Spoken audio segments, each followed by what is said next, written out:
Question number 2 का 9 वाला part है integration of sine square x into D x.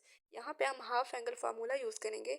Sign square x equal होता है 1 - cos 2x/2 के। तो यहाँ पर आपने साइन स्केयर एक्स की जगह पे लिख देना है 1 - cos 2x/2 into D x. उसके बाद फिर हम इंटीग्रेशन में जो कॉन्स्टेंट टर्म होती है उसको हमेशा बाहर निकाल लेते हैं। यहाँ पे 1/2 कॉन्स्टेंट टर्म है, उसको हमने इंटीग्रेशन से बाहर निकाल दिया है। देन हमने अंदर वाला फंक्शन एज इट इज़ रखा है इंटू डी एक्स। फिर हमने अंदर वाले फंक्शन के ऊपर सेपरेट इंटीग्रेशन अप्लाई कर दी है। पहले हमने 1 के ऊपर इंटीग्रेशन अप्लाई की है इंटू डी एक्स माइनस, फिर हमने इस फंक्शन के ऊपर इंटीग्रेशन अप्लाई कर दी है। 1/2 एज इट इज़ आएगा। 1 की इंटीग्रेशन होती है हमारे पास x माइनस कॉस 2x की इंटीग्रेशन होती है साइन 2x/2 प्लस सी। कॉस एक्स अगर हमारे पास फंक्शन है, जब आप उसकी इंटीग्रेशन लेते हैं तो वो इक्वल आती है साइन एक्स की। ठीक है। और अगर हमारे पास आ रहा है इंटीग्रेशन ऑफ कॉस 3x, तो हमने पहले उसकी इंटीग्रेशन लेनी है, वो होगी साइन 3x। दोबारा फिर आपने एंगल का डेरिवेटिव लेना है। यहाँ पे एंगल आ रहा है 3x, इसका डेरिवेटिव होगा जस्ट 3, वो नीचे लिख लेते हैं आप, प्लस सी कर देते हैं। यहाँ पे हमारे पास इंटीग्रेशन आ रही है cos 2x की। पहले आप उसकी इंटीग्रेशन कर लें, वो होती है sin 2x। फिर आपने एंगल का डेरिवेटिव लेना है। यहाँ पे 2x आ रहा है, तो जस्ट एंगल का डेरिवेटिव होगा 2, वो आपने लिख देना है यहाँ पे डिनोमिनेटर में, प्लस सी आ जाएगा। देन 1/2 अंदर अप्लाई कर दें, x/2 हो जाएगा माइनस, यहाँ पे आपके पास आ जाएगा sin 2x/4 प्लस सी। इसका 10 वाला पार्ट है integration of 1/1 plus cos x into D x. यहाँ पे भी हम एक आइडेंटिटी यूज़ करेंगे ट्रिग्नोमेट्रिक फंक्शंस की। कॉस एक्स इक्वल होता है 2 कॉस स्क्वायर x/2 माइनस 1 के। तो यहाँ पे हमने कॉस एक्स की जगह पे ये रिप्लेसमेंट कर दी है, ये हमने यहाँ पे पुट कर दिया है। +1 - 1 के साथ कैंसिल हो जाएगा, आपके पास जस्ट आ जाएगा 1/2 cos square x/2। 1/2 constant term है, इसको हम इंटीग्रेशन से बाहर निकाल देते हैं।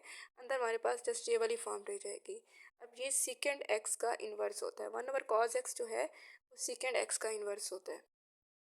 यहाँ पे x की जगह पे जो भी फंक्शन आता है वो हम यहाँ पे लिख लेते हैं। अगर x/2 आ रहा है तो यहाँ पे हम x/2 कर देते हैं। अगर यहाँ पे स्केयर आ रहा है तो हम यहाँ पे स्केयर कर देते हैं।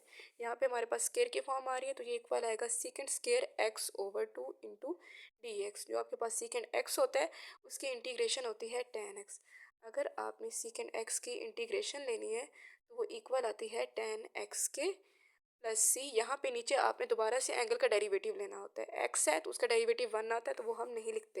यहाँ पे जब आप लिखते हैं tan x, ये पूरा आपके पास x है x/2, इसका जब आप डेरिवेटिव लेंगे तो x की जगह पे 1 आ जाएगा, 1/2 आ जाएगा प्लस सी। देन टू से कैंसिल हो जाएगा, आपके पास आंसर आ जाएगा tan x/2 प्लस सी। इसका 11 वाला पार्ट देखें आप।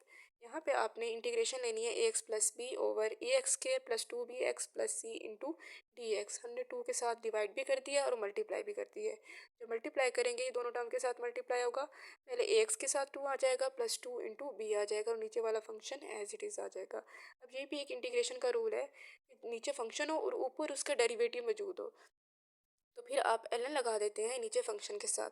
यहाँ पे देखिएगा ये आपके पास फंक्शन है और ऊपर इसका डेरिवेटिव मौजूद है। हमारे पास फंक्शन आ रहा है ax² plus 2bx plus C.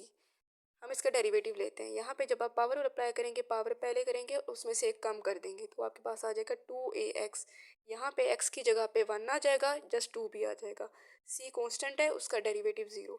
It means जो इसका डेरिवेटिव है वो हमारे पास आ रहा है 2ax प्लस 2b। ऊपर ऑलरेडी इसका डेरिवेटिव मौजूद है, हमने 2 से डिवाइड और मल्टीप्लाई करके इसका डेरिवेटिव बना लिया है। तो हमने फिर इंटीग्रेशन का ये रूल देखा है कि अगर नीचे फंक्शन है ऊपर उसका डेरिवेटिव मौजूद है तो हम ln लगा देते हैं नीचे फंक्शन के साथ। आपने यहाँ पे भी वही सिमिलर अप्लाई करना है। 1/2 एज इट इज़, नीचे फंक्शन है ऊपर उसका डेरिवेटिव मौजूद है, ln लगा दें इस नीचे वाले फंक्शन के साथ, प्लस कांस्टेंट c ऐड कर दें। क्वेश्चन नंबर 12 है integration of cos 3x sin 2x into D x. यहाँ पे भी आपने 2 से डिवाइड कर देना है और मल्टीप्लाई कर देना है। जब आप मल्टीप्लाई करेंगे तो हमारे पास यहाँ पे एक फार्मूला ओपन होगा 2 cos अल्फ़ा साइन बीटा का, वो इक्वल होता है sine alpha plus beta minus sine alpha minus beta. इस फार्मूले को हम यहाँ पे अप्लाई कर देते हैं। यहाँ पे आपके पास अल्फ़ा आ रहा है 3x और बीटा आ रहा है 2x। आपने अल्फ़ा की जगह पे 3x पुट करना है, बीटा की जगह पे 2x पुट करना है। Sine alpha plus beta, alpha plus beta आ जाएगा minus sine alpha minus beta आ जाएगा। इन दोनों को जब आप प्लस करेंगे तो 5x आ जाएगा, इनको जब आप माइनस करेंगे तो जस्ट हमारे पास x आ जाएगा। फिर हमने यहाँ पे सेपरेट इंटीग्रेशन अप्लाई कर दिया है। पहले इस फंक्शन के साथ हमने अप्लाई किया है, 1/2 साथ मल्टीप्लाई हो रहा है, वो आपने एज इट इज रखना है, माइनस ये 1/2 इसके साथ भी मल्टीप्लाई हो रहा है, यहाँ पे आप लिखेंगे and integration of sine x. अभी हमने इसकी इंटीग्रेशन पढ़ी है, साइन एक्स की इंटीग्रेशन होती है माइनस कॉस एक्स, आपने माइनस का साइन लगाना है, इंटू कॉस 5x, उसके बाद फिर आप एंगल का डेरिवेटिव लेते हैं डिनोमिनेटर में। यहाँ पे एंगल 5x है, इसका डेरिवेटिव आएगा 5, हमने वहाँ पे यहाँ पे नीचे लिख लिया है -1/2, इसका आपके पास आ जाएगा इंटीग्रेशन माइनस कॉस एक्स, और एंगल का डेरिवेटिव 1 है, वो लिखने की ज़रूरत नहीं है आपको, माइनस कॉस एक्स प्लस सी। उसके बाद फिर हमने -1/2 यहाँ से कॉमन निकाला है, आपके पास अंदर रह जाएगा cos 5x/5 minus cos X plus C आ जाएगा।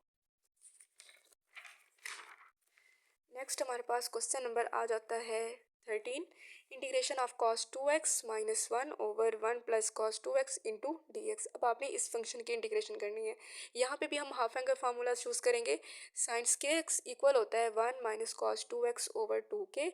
हमें इस ये वाला फंक्शन चाहिए, इसकी वैल्यू हमें चाहिए, जहाँ पे 2 डिवाइड हो रहा है वहाँ जाके मल्टीप्लाई हो जाएगा, आपके पास आ जाएगा 2 sine square x is equal to 1 minus cos 2x। हमें बेसिकली वैल्यू चाहिए कॉस 2x माइनस 1 की, तो हम दोनों तरफ से माइनस कॉमन निकाल लेते हैं।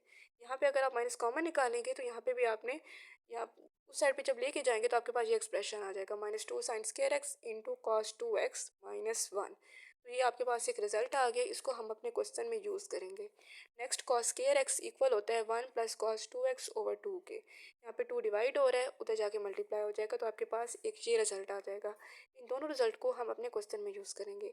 यहाँ पे आपने अपनी स्टेटमेंट लिखनी है क्वेश्चन की, integration of cos 2x minus 1/1 plus cos 2x into D x is equal to, ऊपर हमने एक रिजल्ट निकाला है cos 2x माइनस 1 इक्वल है -2 साइन स्केयर एक्स के। आपने इस टर्म की जगह पे -2 साइन स्केयर एक्स लिख देना है, और नीचे आपने इसका रिजल्ट भी निकाला है 1 प्लस कॉस 2x इक्वल है 2 कॉस स्केयर एक्स के। यहाँ पे आपने इसकी जगह पे लिख लेना है 2 कॉस स्केयर एक्स, 2 से कैंसिल हो जाएगा, साइन ओवर कॉस जो है वो आपके पास टेन की फॉर्म होती है, यहाँ पे साइन स्केयर एक्स आ रहा है, कॉस स्केयर एक्स आ रहा है, फिर आपने लगा देना है minus integration of tan square x into D x. Tan square x equal होता है सेकंड स्केयर एक्स माइनस 1 के, आपने टेन स्केयर एक्स की जगह पे लिख लेना है second square x minus 1 into D x. फिर इंटीग्रेशन आप सेपरेट अप्लाई कर दें, पहले सेकंड स्केयर एक्स के साथ, फिर आपने -1 के साथ अप्लाई करनी है। जब आप -1 के साथ अप्लाई करेंगे तो ये माइनस माइनस प्लस हो जाएगा, plus integration of 1 into D X आ जाएगा। सीकर स्केयर एक्स की इंटीग्रेशन होती है हमारे पास tan x, यहाँ पे हमने tan x लिखना है और negative sign as it is रखना है। यहाँ पे आपने कांस्टेंट टर्म की इंटीग्रेशन लेनी है, प्लस x आ जाएगा इंटू प्लस c जो है वो इंटीग्रेशन है कांस्टेंट का। यहाँ पे क्वेश्चन नंबर 14 है, फिर integration of tan square x into D x. पहले आपने इसको लिखना है सेकंड स्केयर एक्स माइनस 1 की फॉर्म में। जब भी टेन स्केयर एक्स हमारे क्वेश्चन में आता है तो फिर हम उसको रिप्लेस कर देते हैं सेकंड स्केयर एक्स माइनस 1 के साथ। फिर हम सेपरेट इंटीग्रेशन अप्लाई कर देते हैं, पहले इस फंक्शन के साथ अप्लाई करते हैं माइनस, फिर हम सेकंड फंक्शन के साथ इंटीग्रेशन अप्लाई करते हैं। सेकंड स्केयर एक्स की इंटीग्रेशन आपके पास होती है टेन एक्स, आपने इसकी जगह पे टेन एक्स लिखना है। इसकी इंटीग्रेशन करने के बाद यहाँ पे जब आप 1 की इंटीग्रेशन करेंगे तो आपके पास आ जाएगा x इंटू माइनस ये वाली term as it is plus c आ जाएगा।